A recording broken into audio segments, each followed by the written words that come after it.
my friend! How fortuitous to run into you in this most intoxicating place! I'd offer you a drink, but, for some reason the workers won't let me borrow any of their wine. Cheapskates. Why, I'm Marcos, of course, one of the most successful merchants in all of Greece. You really haven't heard of me? My name is known from Kefalonia to Kos. If you've ever paid money for something, I probably received a percentage. But enough about me. Let's go back to what you're doing here. You know, I once started my own wine business on Kos. It hit a bit of a snag when my investors, three brothers calling themselves the Cerberos, suddenly lost faith in me. But after they had a tragic run-in with a bloodthirsty Misthios, I was able to land on my feet. From then on, the streets of Kos overflowed with wine, and my purse overflowed with drachmi. Very sad about the Cerberus, though. Couldn't have happened to nicer people.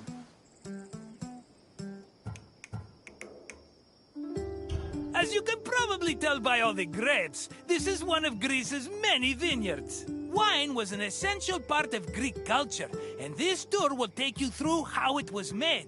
In addition to being delicious, not to mention lucrative, wine was an important part of Greek economy. I promise I'll meet you at the end of your visit, my friend. See you soon!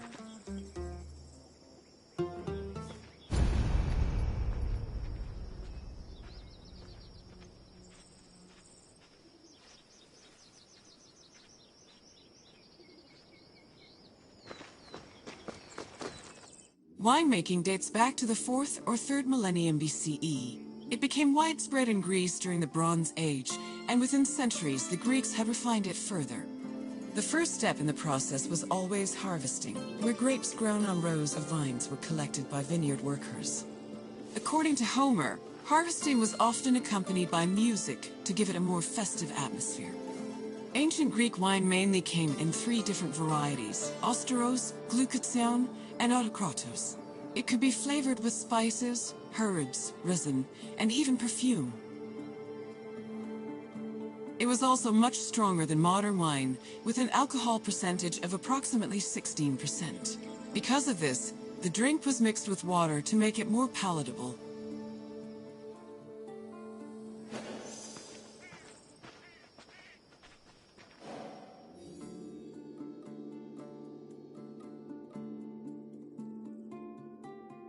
Winemaking dates back. It became widespread in Greece during the Bronze Age, and within centuries, the first step in the process was always harvest. According to Homer, harvesting was often. Ancient Greek wine mainly came in 3 different varieties: Austeros, Glucoution, and Autokratos. It could be flavored with spice. It was also much stronger than modern wine, with an alcohol percentage of approximately 16%. Because of this, the drink was mixed with water to make it more palatable.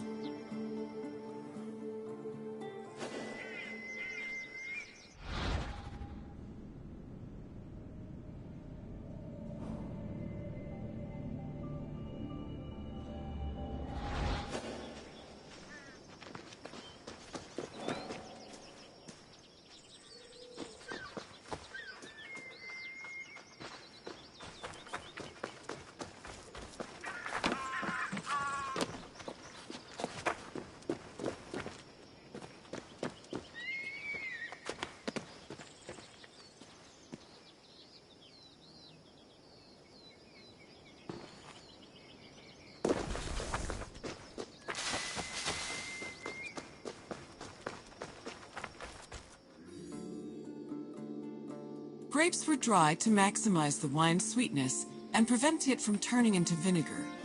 In most vineyards, the drying process involved laying the grapes out on the ground under the heat of the sun, then covering them at night to protect them from accumulating dew.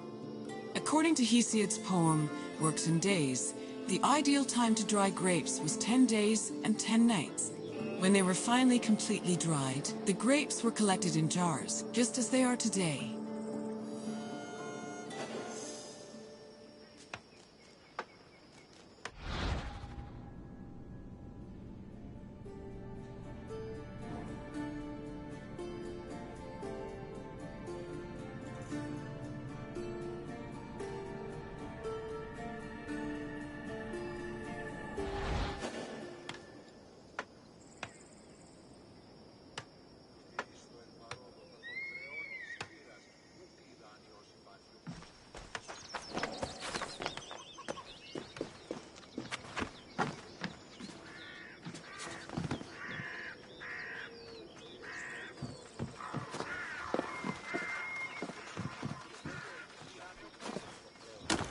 The Greeks had many methods for crushing the harvested grapes.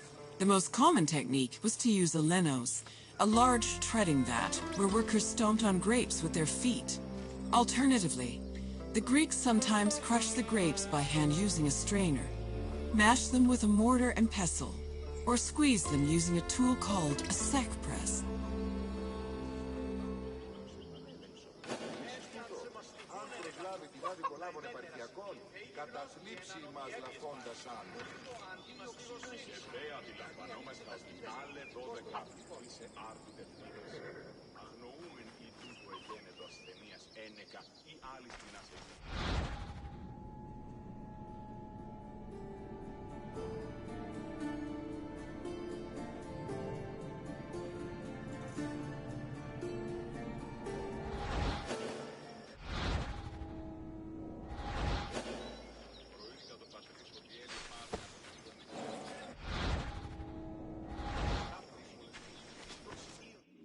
After the grapes were pressed, the resulting juice was poured into large containers called pithoi, where it fermented.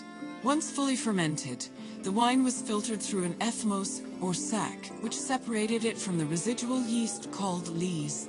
The wine was then placed in a special storage room. The room was half buried to keep it dry and maintain a consistent temperature of 15 degrees Celsius. These measures ensured the wine wouldn't lose any of its quality before being shipped to market.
When the wine was ready to ship, it was poured into storage containers called amphoras. These were smaller than pithoi, which made them easier to ship and display in crowded marketplaces.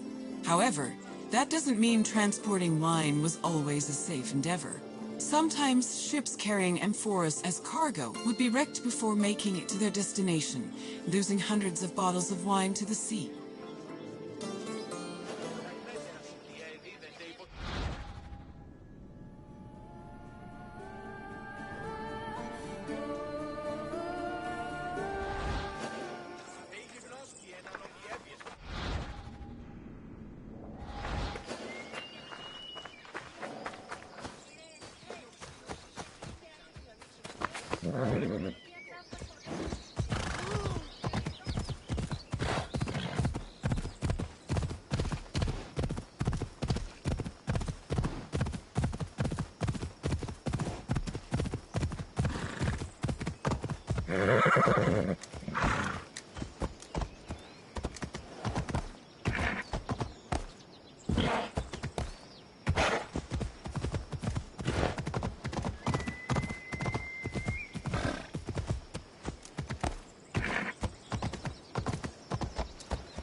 Ah, my friend, are you drunk with knowledge?